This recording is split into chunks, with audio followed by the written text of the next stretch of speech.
Bahwa terhadap dalil pemohon yang menyatakan langkah DKPP untuk melindungi Hasyim Asy'ari, kami menghitung yang mulia, nama Hasyim Asy'ari disebut sekitar 33 kali yang mulia. Luar biasa sekali. Selaku Ketua KPU, menurut termohon hal itu tidak benar. Faktanya, jika diperbandingkan dengan KPU periode sebelumnya, pelanggaran terhadap Ketua KPU lebih banyak pada periode yang lalu. Berikut rekapitulasi sanksi putusan DKPP antara KPU periode 2022 sampai 2027 dengan KPU periode 2017 sampai 2022. Intinya adalah, meskipun disebut bolak-balik Ketua KPU Hasyim Asy'ari, pemilu tetap terlaksana dan akuntabilitas integritas penyelenggaraan pemilu tetap terjaga. Hebat sekali berarti Hasyim ini. Kami lanjutkan yang mulia. Yang tertulis Pak, jangan ditambah-tambah begitu. Itu. Siap yang mulia. Siap sudah, yang mulia. tidak usah. Ya. Jadi yang ada yang tertulis saja. Siap yang mulia. Kami lanjutkan. Mohon izin.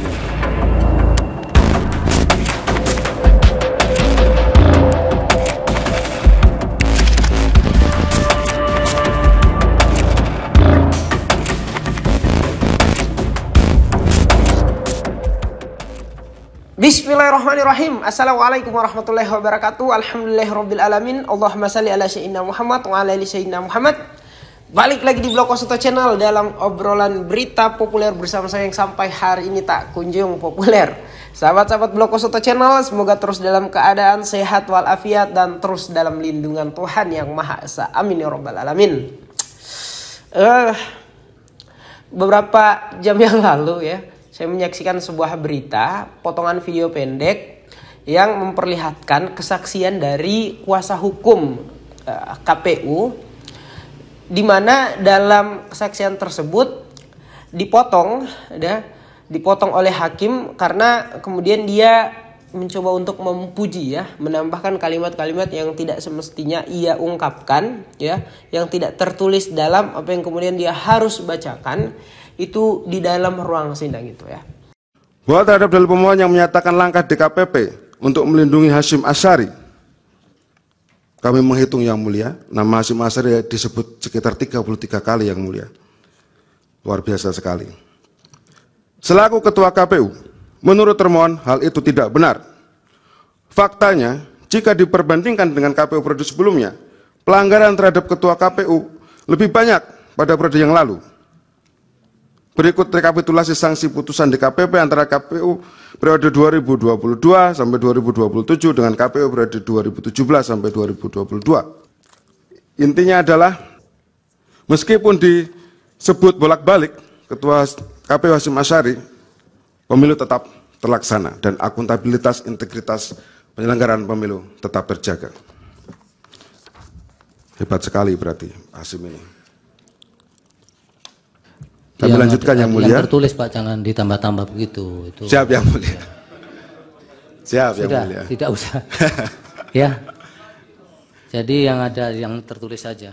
Siap yang mulia. Kami lanjutkan. Mohon izin yang mulia. Sudah 4 kali melakukan pelanggaran ya, diberikan peringatan sampai dengan pelanggaran keras terakhir, luar biasa, tetap saja masih menjadi Ketua KPU. Tidak ada tindak tegas yang semestinya diberikan kepada Ketua KPU. Pernah sesekali dalam tulisan Indonesian Corruption Watch, berangkat dari 4 pelanggaran itu saja mestinya Ketua KPU ini sudah bisa dicopot dari jabatannya gitu ya, karena sudah melaksanakan berbagai macam praktik-praktik yang sudah semestinya melampaui batas dari pelanggaran yang sudah harus diberikan sanksi tegas kepada Ketua KPU gitu. Bahkan terakhir kali kita lihat kesaksian Bawaslu mengatakan KPU terbukti bersalah atas penggelembungan suara salah satu partai di salah satu dapil di Jawa Timur. Nah, itu masih 4 pelanggaran keras tadi, ditambah dengan Bawaslu ini ya.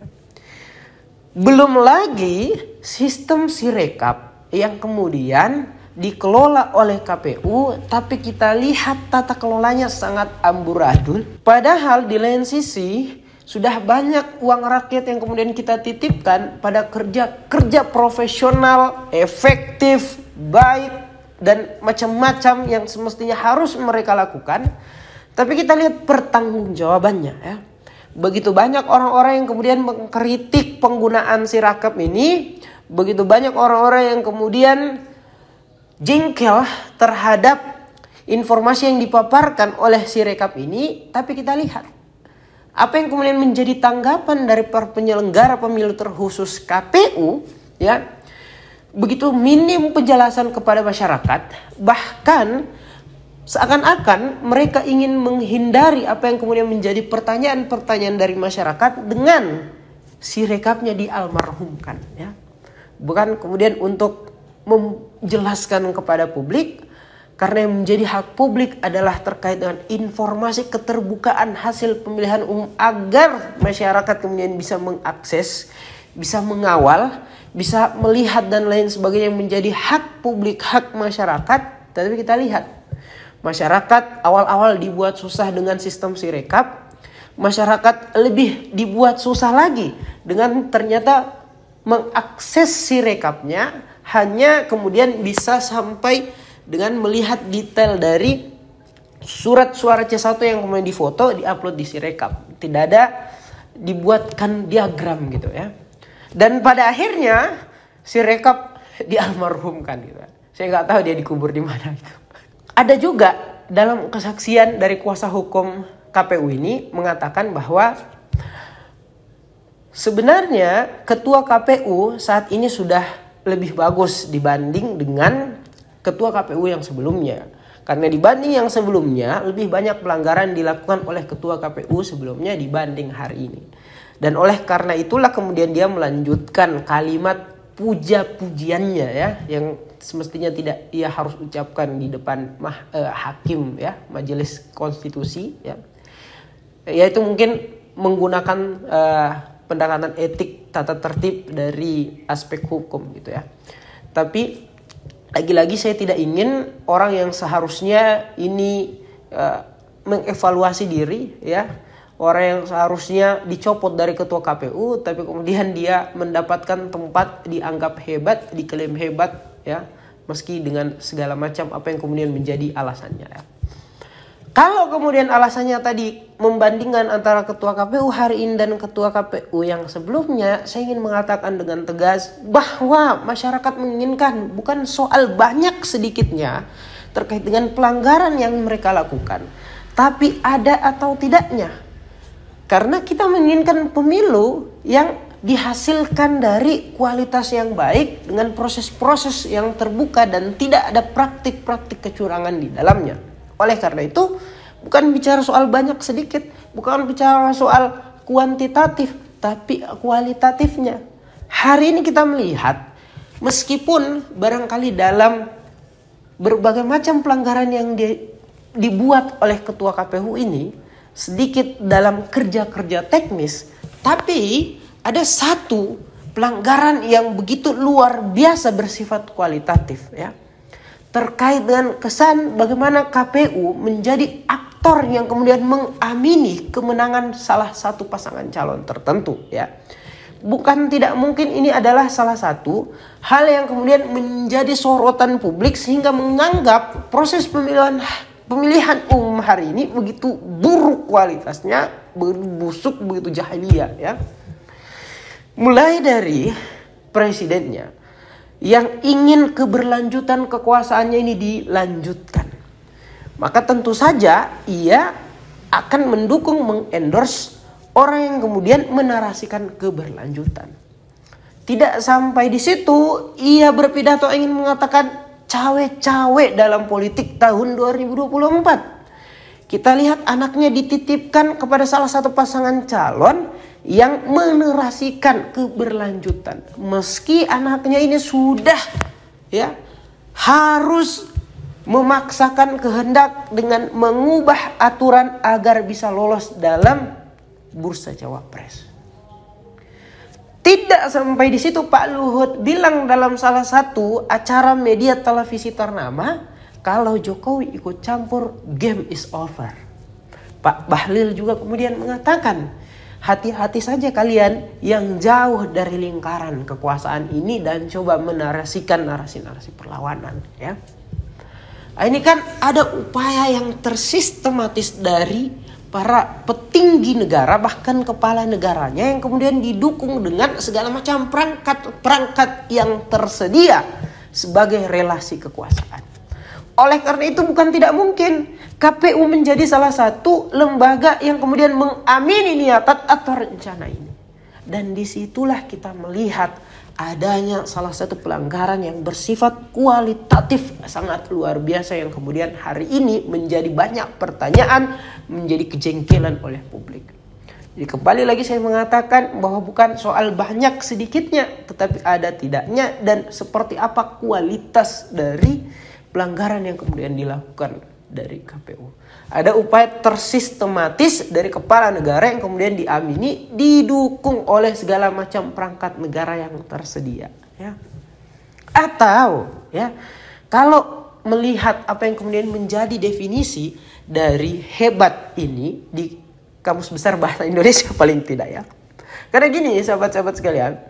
Jadi sebelum kemudian memikirkan apa ya yang baiknya untuk dikomentari tentang diksi dari kuasa hukum KPU ini, akhirnya saya membuka Kamus Besar Bahasa Indonesia tentang arti kata hebat gitu, ya.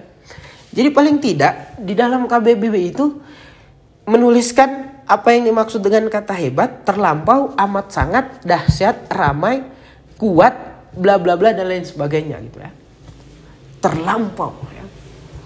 Kalau kita melihat apa yang dilakukan KPU hari ini dengan segala macam praktiknya, apa yang luar biasa. Apa yang kemudian mendekatkan dia dengan kategori dianggap hebat, ya. Atau bisa kemudian kita anggap apa yang kemudian menjadi definisi hebat ini adalah terkait dengan ketua KPU yang sudah diberikan pelanggaran keras 4 kali. Bahkan Bawaslu, tadi sudah saya sampaikan di awal, bahkan Bawaslu memberikan kesaksian bahwa KPU bersalah, ya, atas penggelembungan suara salah satu partai di Dapil Jawa Timur. Kemudian hari ini dengan segala macam apa yang kemudian menjadi proses pemilihan umum, dengan segala macam apa yang kemudian ditudingkan, diberikan, disangsikan kepada ketua KPU, ia bisa melenggang bebas sejauh proses pemilihan umum hari ini berjalan. Gitu, ya. Ya, kalau sudah seperti itu definisinya, ya iya hebat, memang hebat. Mungkin dalam konteks dunia Anda semua merasa hebat gitu, ya. Karena berhasil melewati berbagai macam apa yang seharusnya menjadi hambatan-hambatan kalian yang memang sudah menjadi pelanggaran semestinya, tapi kalian bisa lewati sedemikian rupa, ya. Akhirnya saya terrefleksi lagi nih, sahabat-sahabat sekalian. Indonesia ini bukan negara maksud loh, bukan negara kekuasaan. Tapi saya melihat apa yang kemudian dalam proses praktik bernegaranya mendekati kategori negara maksud atau kekuasaan, ya. Bagaimana kekuasaan ini memanfaatkan tafsiran-tafsiran terhadap pelanggaran yang kemudian dilakukan oleh para penyelenggara negara dan orang-orang yang berada di lingkar kekuasaan ini aman dari segala macam hal yang seharusnya menjadi mereka harus dihukum, mereka harus diberikan kepastian pelanggaran, mereka harus ditindak tegas dan lain sebagainya. Dan luar biasa hari ini kita rasakan berada di rezim Pak Joko Widodo. Kembali lagi sahabat-sahabat sekalian, kalau kemudian definisi hebat itu adalah tentang bagaimana ketua KPU ini berhasil melewati berbagai macam pelanggaran yang sudah diberikan kepada dia dan dia masih tetap eksis sampai hari ini, teringat saya oleh salah satu film, kira-kira judulnya Money Heist gitu, ya. Jadi film Money Heist ini menceritakan tentang segerombolan perampok merampok bank negara yang paling besar di salah satu negara tersebut, tapi kemudian dia berhasil lolos dengan segala macam taktik dan strateginya dari jeratan hukum, ya, dan dari segala macam penangkapan gitu, sehingga dia dianggap hebat gitu, ya. Mungkin saya seperti itu, ya. Pada akhirnya saya mengambil satu kesimpulan gini sahabat-sahabat sekalian ya. Manusia ini fitrahnya diberikan akal, diberikan hati agar kemudian dia menjadi makhluk yang independen. Dia kemudian menjadi makhluk yang cenderung pada kebenaran ya. Dia dititipkan Tuhan turun ke permukaan bumi untuk menjadi pemimpin, diberikan modal, akal dan hati ya. Agar kemudian kedua ini seimbang gitu ya. Karena kalau cuma akal, terkadang akal ini mendahulukan ya hal yang bersifat nurani, hal yang bersifat sosial gitu karena lebih bersandar pada untung rugi. Nah, dalam praktiknya meskipun kedua ini dititipkan, tetapi ada saja manusia yang hanya menggunakan salah satu aspek yang diberikan kepadanya. Dia hanya menggunakan akalnya ya. Dia hanya menggunakan nafsunya, tidak kemudian nuraninya gitu. Nah, hal ini yang kemudian saya lihat apa yang kemudian dipakai oleh kuasa hukum dari KPU ini.